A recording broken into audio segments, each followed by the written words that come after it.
யெகோவா பிரேட்டையும் வழியாக தேவநாமம் மகிமைப்படுவதாக. உங்களையும் வெல்கம் பண்ணுறேன். பிரியமானவர்களே, ரட்சிக்கப்பட்ட பிள்ளைகளான நமக்கு வேத கட்டளைகள் நல்லாவே தெரியும். ஆனாலும் மற்றவங்களோட நாம் பழகும்போது எதிர்பாராத நேரங்களில் ஒரு பிரச்சனைகளில் நடத்தையில் நமக்குள்ள பழைய மனுஷீகம் செயல்படக்கூடாது. அதாவது ரட்சிக்கப்பட்ட பிள்ளைகளுக்கும் மற்றவங்களுக்கும் ஒரு வித்தியாசம் உண்டு. நாம் எப்படின்னா அழைக்கப்பட்ட அழைப்புக்கு பாத்திரவான்களாய் நடக்கும் அனுபவம் நமக்கு வேணும். இந்த உலக பாவங்களில் அடிபட்டு அலைகிறவர்களாக நாம் காணப்படக்கூடாது. மற்றவங்களுக்கு முன்மாதிரியான வாழ்க்கை வாழ்கிறவர்களாய் இருக்க வேண்டும். மற்றவர்களோடு கிறிஸ்தவ வாழ்க்கையை அவங்க இப்படி இருக்காங்க, நான் ஏன் இருக்கக்கூடாது அப்படின்னு ஒப்பிட்டு நீங்கள் பார்க்கக்கூடாது. உங்களுக்கான வேத கட்டளைகள் தான் உங்களுக்கான வாழ்க்கை. ஏன்னா நாம் கிறிஸ்துவ அறிந்த விதமானது வேற. எபேசியர் 4:23 பார்க்கும்போது உங்கள் உள்ளத்திலே புதிதான ஆவியுள்ளவர்களாகி அப்படின்னு பார்க்கலாம். புதிதான ஆவினா என்ன? தேவ சாயலான மனிதன்.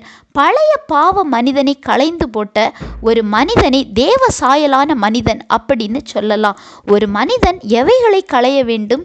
பொய் பேசுதல், பாவம் செய்தல், திருட்டு, கெட்ட வார்த்தையை விட்டு பக்தி விருத்திக்கான நல்ல வார்த்தை, சகல விதமான கசப்பு, கோபம், மூர்க்கம், தூஷணம், கூக்குரல், துர்க்குணங்களை விட்டு ஒருவருக்கொருவர் தயவாய் மன உருக்கமாய் இருந்து மன்னித்து வாழுங்க.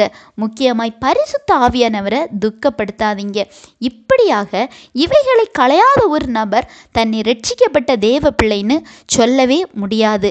எனவே பிரியமானவர்களே, ரட்சிப்பு என்பது சும்மா இல்லை.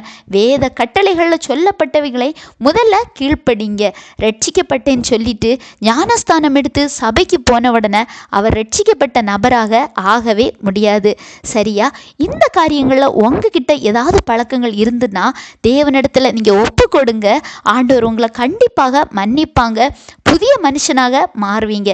சரியா? இந்த செய்தி உங்களுக்கு பிரயோஜனமாக இருந்திருக்கும் நம்புகிறேன்.